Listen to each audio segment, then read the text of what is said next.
Dear viewers, my name is Untitled Chapter and I'm here on behalf of the Nostrum ICO team. In this video, I will show to you the basics about wallets and show how to set one particular wallet device up. I'll show you how to synchronize it to work with your computer and how to use it to trade online. Without further ado, let's jump right in.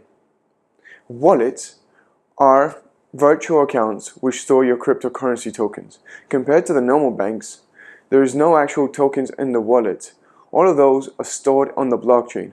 What the wallet does store is the transactions you carry out, and as such, which of the tokens stored on the blockchain actually belong to you. Several different types of wallets exist, but generally speaking, they can be divided into two main categories: hot wallets and cold wallets. Hot wallets, which are easier to use, but at the same time are easier to hack. Examples of hot wallets are mobile phone applications, wallets located on online websites, and programs which are installed on a computer. A common aspect, which is shared by all the hot wallets, is that they're all connected to the internet. Unlike the hot wallets, the cold wallets do not always have an internet connection. These wallets are harder to use, but also more secure and harder to hack. Examples of cold wallets include hardware wallets, which are devices similar to USBs, and paper wallets, in which you have to write the transaction information on a piece of paper. We recommend you to use the Ledger Nano S hardware wallet. When buying this device, make sure you buy from official dealers or from the website of the Ledger Nano S directly to prevent others from tampering with said device. Next, let us go to the desk where I will show you how to configure and how to use your Ledger Nano S device. When you buy the Nano Ledger S, it should come in a box which somewhat resembles this one. Within the contents of the box, you'll first of all be able to find the ledger itself. It has two buttons on the top, a screen in the front side of the box of the ledger, and it has a USB mini port on the side.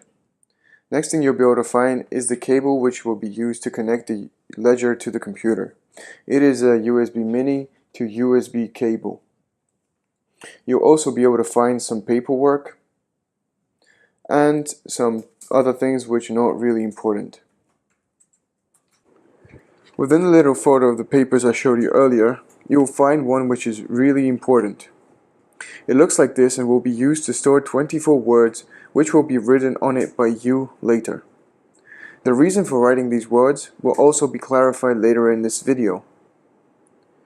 I have already written down the words on a separate piece of paper for the purpose of this video and will be using them to set up the ledger, as you will see later. Okay, so the time has come to now configure the ledger with our computer. The first thing we're going to do is grab the ledger itself, open it up, and connect it to the computer using the cable that came with the box. So we use the USB mini side of the cable to connect it to the actual ledger, just like so. And then we're going to use the USB side and connect that to the computer.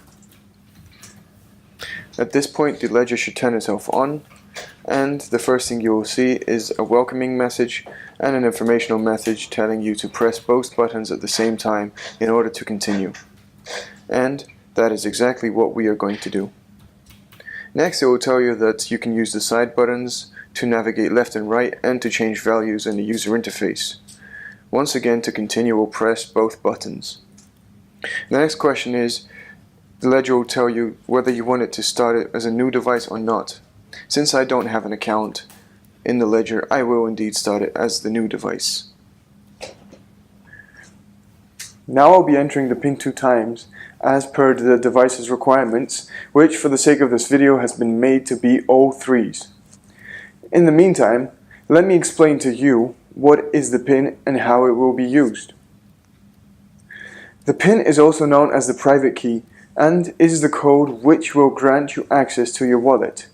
You will need this to access your wallet each time you want to send someone tokens, not necessarily receive them. It is extremely important to save this password in a secure offline place and not to share it with other people, as this will give them access to your wallet.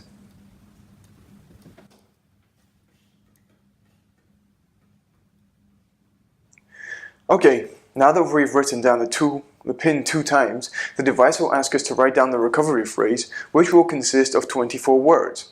You will have to write them down on a piece of paper I showed you earlier. I will show you this piece of paper again right now, just in case. Normally you should write down the words on this piece of paper, but since I will reset the device and do the process again after finishing the videos, I will write down the words on a separate piece of paper for now. In the meantime, let me explain what they are and what they are for. These words, which are also known as the backup key, are very important. In this backup key, the words and the order they are in are both equally important for the correct use, so make sure you get them right. Keeping in mind that all your cryptocurrency funds are stored on the blockchain and are related to the wallet, in case of malfunction or loss of the device, you will lose the rights to all the cryptocurrency you own. In such cases, you can use the backup key to restore your wallet on another device, along with all the tokens you had on it. Just like before, with a private key, the backup key must be securely stored in an offline place and not shown to any other person. Okay, so as you can see, I'm pretty much done with writing down the words. Now I'm going to show you how it looks like on the actual device. So, as you can see, the words are given to you with a number and the actual word. You have to take into account both the number and the word when you write them down. Now, use the top buttons to scroll left and right in between these words. Now let me show you how my piece of paper looks. As you can see, clearly numbered and easy to read. Now I will skip back through all of these words to go to the next phase. I double press 2 buttons at the same time, and as you can see that now we have to reconfirm or confirm our recovery phrase. What this consists of is for us to write down all the words in order, enter them into the device. So as you can see, my first word is quit, so I will have to scroll in between the letters or the words using the top 2 buttons until you find the word you're looking for. As you can see right now, I found the word quit. Press with 2 buttons at the same time to confirm, and now we have to go to word number 2. This is something that you will have to repeat for all of the 24 words, and it may be something that will take you quite a lot of time, and it might be something quite tedious, but nonetheless it is something really important for the device to verify if you have the correct words down or not, and for you to be able to see the same thing. In any case, this is a procedure which is very important to increase the security of your device. Okay, after entering the backup key in the device and pressing the 2 buttons to confirm and go to the next step, you should see your device is now ready message, and then we'll be able to access your device by once again pressing the 2 buttons at the same time. At this point, we have pretty much finished setting up the device, and all that's left to do in order to buy Mealtokens is to configure it with your computers. But before we do, I would like to offer you a recommendation which is commonly used by the owners of hardware ledgers such as this Ledger Nano S. I would recommend you to completely reset your device and to set it up from the beginning. Only this time, when the ledger asks you whether or not you want to configure it as a new device, you should press the left button or where the X is on your screen. The device will then ask you to write down the backup key, and should you enter it correctly, you would have restored your device. The reason for doing this is simple: being truly sure that the backup key works, and to know that in case of loss, you would be able to restore your device on another wallet. It is better to find out whether or not there is an error now before having made any transactions, rather than later when you risk losing the tokens you have stored in your wallet.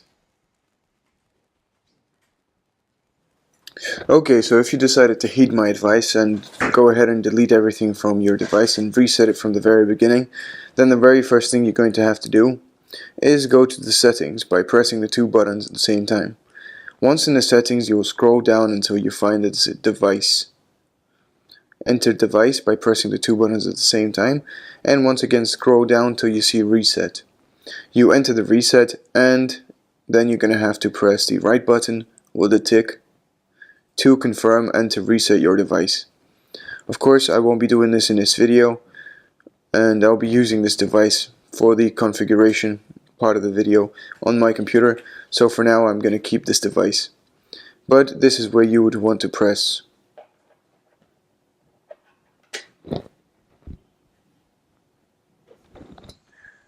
Dear viewers, since this video is becoming quite long, and since I still have a lot to show and explain to you, I have decided to make this a two-part video tutorial.